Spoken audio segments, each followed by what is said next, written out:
All right, hello everyone. How's it going? This is Kendra Tanner. I'm here at Urban Zen Studios, as you well know, and I am the founder and the creator of the True You Project, which I'll tell you a little bit more about here today, if this is the first time that you're finding out about this. So the True You Project is something that I started a few years ago with the intention of sort of sharing what I learned from my own disordered eating and eating disorder recovery in the hopes that it could help people who are struggling with a similar issue.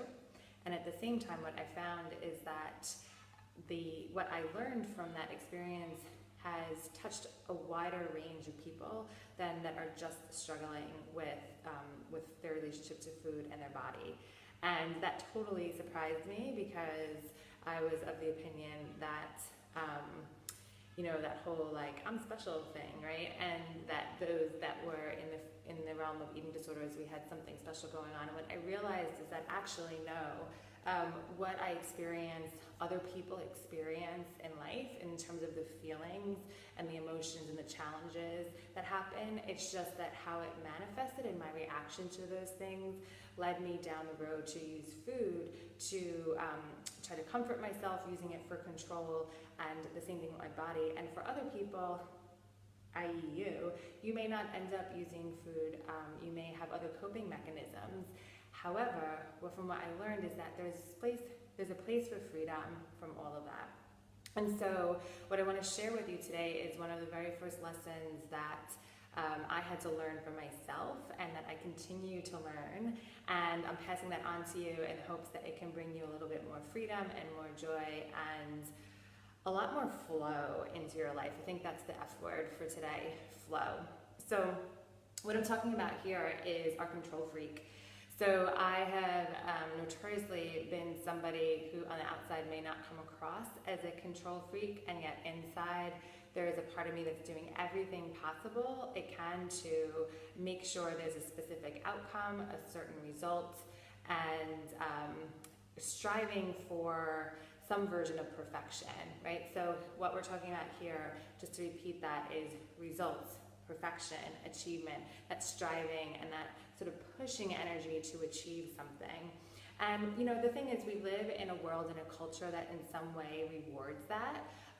Success is something that we idolize, as is performance, and not to take away from those things, because there's a part of excellence that we all want to be working towards and giving our best. And there's also a tipping point where in the process of trying to achieve that excellence, that performance, we can lose ourselves in the process and let some part of ourselves that is actually going to keep us back and hold us back start to take the reins. And so what I want to talk about today is how you can start to identify that part of you inside and maybe start to notice how that might be showing up in your life.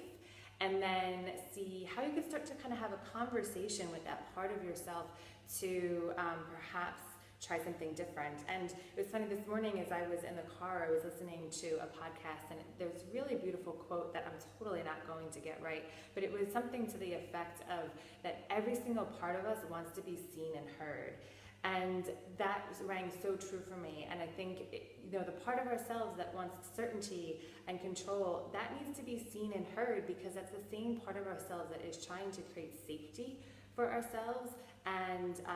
And let's be grateful for that, right? Like it's a protective mechanism that we can really start to value if we can see it and hear it for what it is, and then perhaps start to find an alternative way to live our life where we don't have to be in that fear place of the protection, but a lot more open and receptive and receiving to what life is bringing to us. The word trust comes to mind. So today we're going to go from control, taking steps towards trust. And I'm not going to ask you to dive in the deep end because that might be scary, but just to start to tiptoe there. So let me just play out a scenario for you and see if this sounds familiar at all to you. So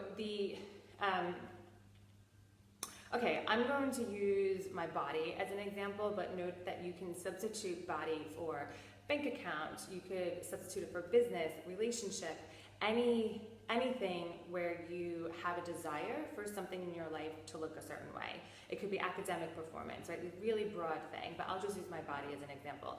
So likely you have a desired outcome for this part of your life, your body, right? For me, I had a desired outcome for my body to fit into a certain size pair of jeans.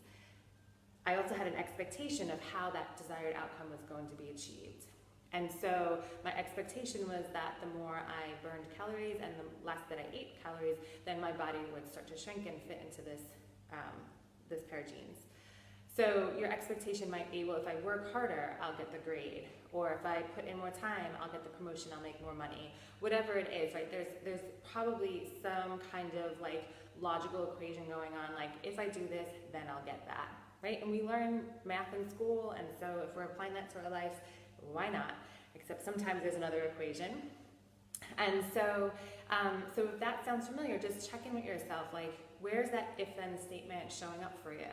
I know for me, you know, in the context of business, it's also shown up in terms of like, if I do more social media posts, then I'll have more people come to classes, right? Like that kind of thing. So that's all well and good, right? And it's always good to test those theories because perhaps that is how results can be made. What I've found though is that when it's the part of ourselves that is kind of acting from a place of fear, of control, of needing and wanting it to be a certain way, I need to fill my class, I need my bank account to have a certain number in it, I need to fit into a certain pair of clothes, then that's where we can get a little bit stuck, because what happens is then, say you put in all that action and all that energy to try to get the results, and then one or two things happen. Either you get the result, but now you're like, crap, because I just worked my buttocks off to get that, and I have no other choice now but to continue putting that effort and energy to get this result, and that can create this like hamster wheel trap of feeling like I can't let go now, I can't stop, I can't stop going to the gym, I can't stop going to yoga, I can't stop posting on social media because this is the thing that's getting me the results, right? And that can create almost this like addictive cycle to whatever part of your life you're applying this logic to. On the other hand, you could be putting in all this effort, putting in all this work, and you don't see the results. And this happened to me for a while too. And then that just creates this spiral of work harder. So now, instead of thinking, maybe I'll try something different, at least for me, my control freak goes, no, do it more. You have to do it harder. You need to put in more hours. You need to be eating less food. You need to be running more miles, right? And so it can create, again, this hamster wheel where you think, I have to keep doing this, I have to keep doing this until I get the result. And there's this sort of like scarcity thing of, once I get the result, then I can back off, except you never get the result. And then even if you do, you're still like, then you're back to square one of, crap, I just got the results, I can't stop now, right? And so you can see how it just perpetuates this cycle of this really control freak energy. Let's just call it that for a minute, because when that desire to get that specific thing is so strong, a lot of times for safety, and maybe safety looks like acceptance or success, or I think it all kind of boils down to like acceptance and love and belonging and all those like core human needs that we have. So if we see that something's working towards that, we're going to keep going. And even if what we're doing isn't quite working, but we think that it might, we're going to still do that. So just check in, see if any of that rings a bell for you. So what's an alternative, right?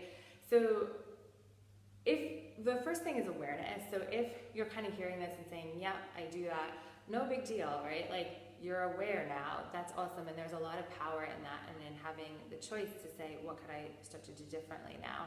And so what do I want to say here? So what you can start to have that conversation with that part of yourself is two things. One, just identifying what we just did, of saying, what might that desired outcome be that you're striving for? What's the expectation that you're having on how you're supposed to get there?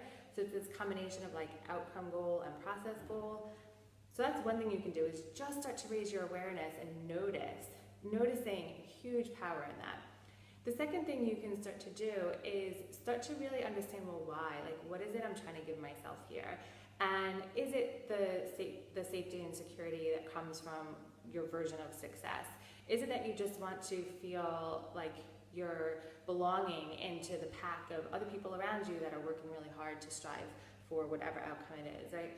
And just check in to see why. And thank that part of yourself that is like looking out for you, right? Like thank that part of yourself that cares enough about your safety or security or acceptance or belonging or survival in this world that is going to give you the momentum and sometimes the adrenaline to keep working and keep pushing towards that goal. The third thing is then you can start to think, okay, maybe if I want to try doing something different, and maybe this is burning me out, maybe this is leading me down an addictive cycle, maybe this is creating so much stress in my life that I can't actually enjoy the success that I have.